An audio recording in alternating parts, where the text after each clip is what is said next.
100 AD. Under Emperor Trajan, Rome controls 5 million square kilometers of territory, commands 30 legions totaling roughly 150,000 of the most professionally trained soldiers. The city of Rome itself holds over 1 million people. No force on earth has ever seriously threatened the city of Rome from the outside. Not Hannibal, not the Greeks, not anyone. But something is coming ashore at Ostia that has no entry in any Roman military manual. United States Marines, full combat load. A reinforced Marine Rifle Company is not 180 soldiers. It is 180 simultaneous problems, each one capable of ending a human life at distances no Roman engineer has ever measured.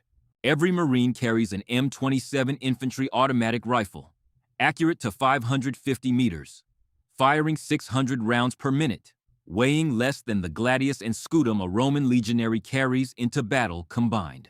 Squad automatic weapons sit with every fire team, pushing that rate of fire higher. Designated marksmen carry M38 rifles with optics that can put a round through a man's chest at 800 meters, with the calm, unhurried patience of someone who has done it many times before. Every fire team carries AT-4 anti-armor rockets. These were engineered to destroy main battle tanks. What they do to a testudo formation is not a tactical problem. It is a geometry problem, and the geometry is not favorable for Rome.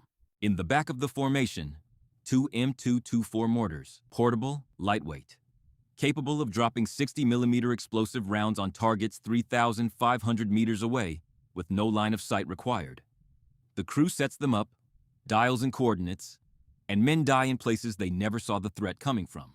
There is the thing that changes everything after sundown: night vision equipment. When the sun sets over the Italian peninsula in 100 AD, every Roman soldier on the field becomes functionally blind. Every Marine becomes something the Romans will later struggle to describe to their priests: a predator that sees in complete darkness, moves without sound, and kills without warning. Body armor stops arrows, stops sling stones, stops the pila that Roman legionaries launch at close range to strip enemies of their shields. It does not stop everything, but against the primary weapons of the ancient world, a Marine in full kit is wearing protection that Roman steel was simply not designed to defeat. The real weapon, though, is not the equipment. It is the person inside it. Every Marine has completed the most demanding basic combat training of any military branch in the world, followed by infantry school, followed by weapons qualification, small unit tactics, urban combat drills, and scenario training designed to simulate panic and eliminate it. They are trained to fight outnumbered. They are trained to fight at night.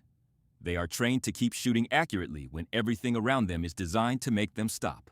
Against any army in history, that gap in training does not close. It just determines how long the other side lasts.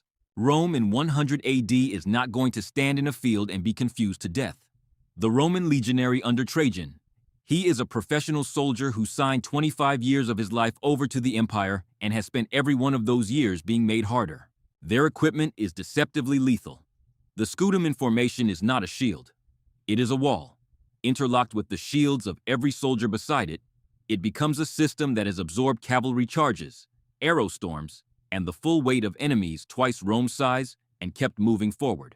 The gladius is optimized for exactly the kind of close quarters press that every Roman commander worth his salary will try to force. The pilum, thrown at close range just before contact, is designed to embed in enemy shields and bend on impact, making them impossible to use, stripping the opponent naked at the worst possible moment.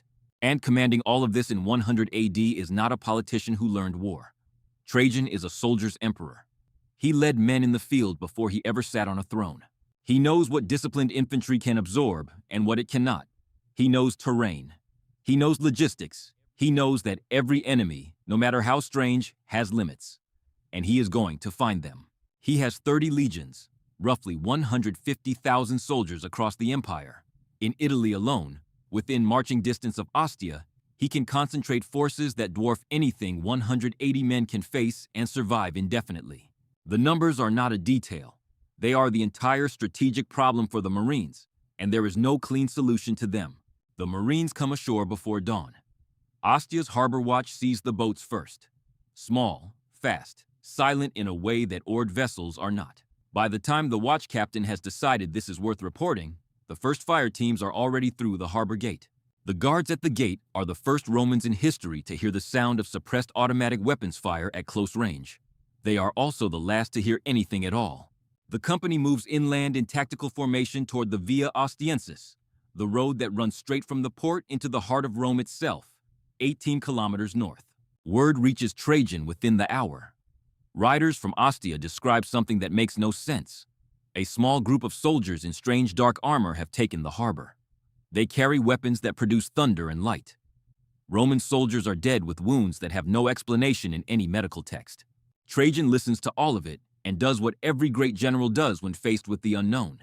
He does not panic. He reaches for what he knows.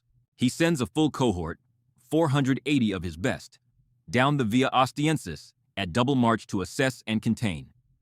They have handled Dacian ambushes in mountain passes.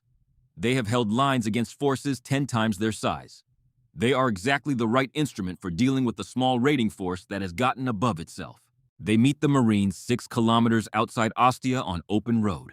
The designated marksmen engage at 700 meters. The cohort has never been shot at from 700 meters by anything. Arrows lose meaningful velocity at 200. Sling stones at 100. At 700 meters in the pre-dawn gray, Romans are falling to wounds that appear to come from the air itself. Officers shout the order to raise shields and close the distance. The scutum wall forms. They advance. It is exactly the wrong response to this particular problem, but it is the only one in the manual, and Roman soldiers are trained to trust the manual. At 400 meters, the M27s open up across the entire line. At 300 meters, the mortars begin walking rounds into the rear of the formation. At 200 meters, the cohort breaks. It is the first time in living memory that a Roman cohort has broken in open field against an enemy it could see. The survivors run back toward Rome, and what they report when they arrive will empty temples and fill them again within the same hour. Trajan now knows 3 things. The enemy is small in number. The enemy kills at impossible distances. And the enemy is moving toward Rome. He makes the decision only a soldier's emperor would make. He does not send another cohort. He rides out himself with 4 full legions, 20,000 men, artillery, cavalry on both flanks. He is going to put his body between this threat and his city, and he is going to solve this problem the way Rome has solved every problem for 300 years. With overwhelming, disciplined, methodical force. The Marines see the dust cloud from 4 kilometers away. The company commander does the math. 20,000 against 180. Open ground. No cover beyond shallow ditches on either side of the road. The mortars have 60 rounds remaining. Every magazine is finite. There is no resupply coming from anywhere in any direction in this century. He does not retreat.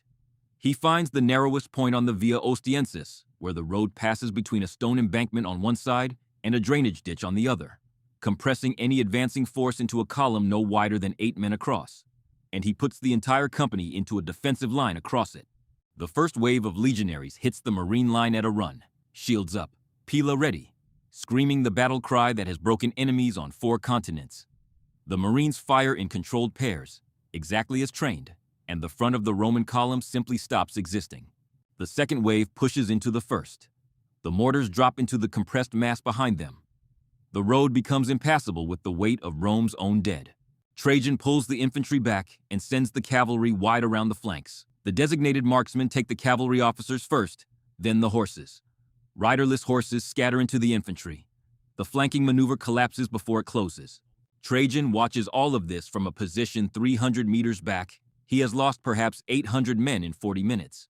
He has not dented the Marine line. He has, however, learned something.